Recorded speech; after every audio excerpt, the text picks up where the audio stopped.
Go to Carnival. Am I recording? You're recording.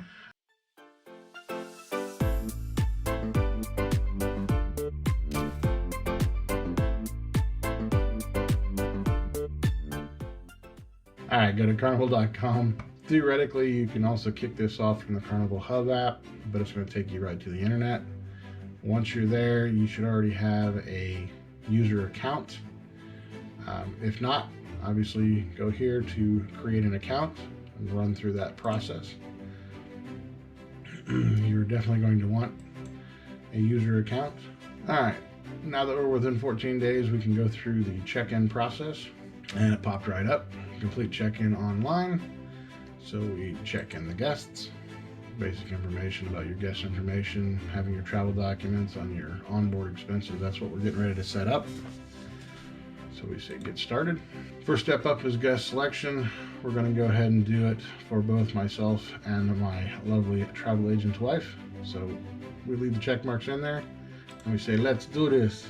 All right, obviously our personal information as far as where they're going to mail everything to and where we're from. Thankfully that stuff's already in there, and it gives the option, since she led the booking and I am secondary, I can select myself as identical, so apply it to me. They're going to ask for mobile numbers. If you've bought a Wi-Fi package, this is definitely the location you would put that in, because it will save you time later. Make sure you also put in the correct. Ironically enough, as soon as I had the cell phone information in there, my wife just got a text message confirming that she has her guest information identified. Of course, my wife's emergency contact is going to be me, and I'm more than a friend. I'm a spouse. Yes, I will be her contact. We have the same address. Yay. My mobile information, my correct email address. Oh, look at that. I just got confirmation from Carnival that I have secured my guest information and cell phone.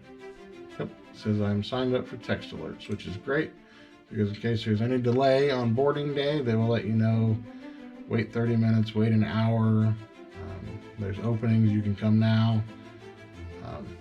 All that information comes to your text message. All right, now we're moving on. Does anyone have any medical conditions? Thankfully, aside from selective hearing, we do not. So I get to say no to that one. And we move on to the next step, which is travel documents.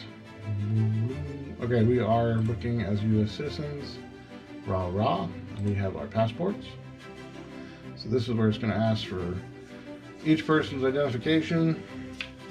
Make sure you do not input the wrong numbers. We don't have either of those, so we're going to save. All right. Yes, you accept. So this part is where it's asking if you're willing to share your information with U.S. Customs and Border Protection, which I highly recommend you say yes. This will save you time in the long run, especially when you go to disembark. So we put a check mark in there and say save. Now it's my turn. Again, check mark and continue. We are not parking a car at the pier. We will have a ride deliver us. Yes, we are flying in. Sometimes this moves really quick and it will find your flight. It'll recognize it. But there has been so many changes. Really? See? Wow. What? You wonder why it takes me a while to do things. Okay, puppy. Just because the cat woke you doesn't mean you have to interrupt me and intrude. Alright, we're going to go ahead and skip this because it's dragging. But you can put in all your information about flights, especially if you want to make sure if you're not doing flight of fun, that way they know you're flying in. We're going to skip it. Alright. We're going to go ahead and make our arrival appointment. And we've found it for us, seeing as how typically your cabins will not be available to you until after 1:30, and there can be a bit of a line, and there's still a process to get on board where you have to send your luggage through all of that process, plus the joy of escalators and the gangway that scares my children. So we have chosen the 12:30 to 1 p.m. That seems to work for us very well. Create your own onboard expense account. You can choose cash. However, you have to make sure that before you disembark, your account is settled. Otherwise, after having waited in line to exit the ship, you will have to be returned to guest services to settle your account. So I highly recommend a credit or debit card. Alright, the next step is your cruise preferences. You can either, for us, we've got an ocean view room. Nothing overly special, so we're going to stick with a king-size bed. She can't get away from me that easily. Alright, on to the cruise ticket contract. All of the lovely jargon that tells you they do not have to bring you back safe and sound. Take note of your cancellations. At this point, with us being 14 days and less, you're not getting that back. Here we go. And continue. COVID-19 risk acceptance. Use of Smile and Go technology as part of your cruise experience. This is pretty cool because it saves you a lot of time when you're disembarking at the end of your cruise, as well as getting on and off the boat at some ports, but especially at disembarking. This is for the facial recognition. Totally on board with that. Do you accept the cruise ticket contract and COVID-19 risk acceptance? Each adult traveler must accept for themselves and their minors.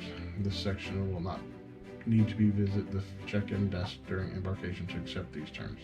Those that don't complete this will have to go to the check-in desk. So, complete it. This is for the Smile and Go technology that we just discussed. This is where you give it the A-OK. If you have missed or skipped something, it is going to tell you here with your incomplete notification. Alright, now that everything has been input, I had to do some searching since we've got a layover. It acts up a little bit, and I had to give it the identifier because it wasn't aligning. But once I have all that input, as you can see, we are now complete. We have check marks across the board, and even the cruise preference is now green. View our documents. We can print luggage tags if we need them, as well as our boarding passes. I will print boarding passes as we get closer so I don't misplace them. But you can also print general information, which will include your booking summary, if you have your billing statement, any short excursions and whatnot. Lists our onboard credit and things that have been pre-sold for short excursions. And as I suspected, it is not showing the Wi-Fi package that I purchased, so I will have to reach out and take care of that.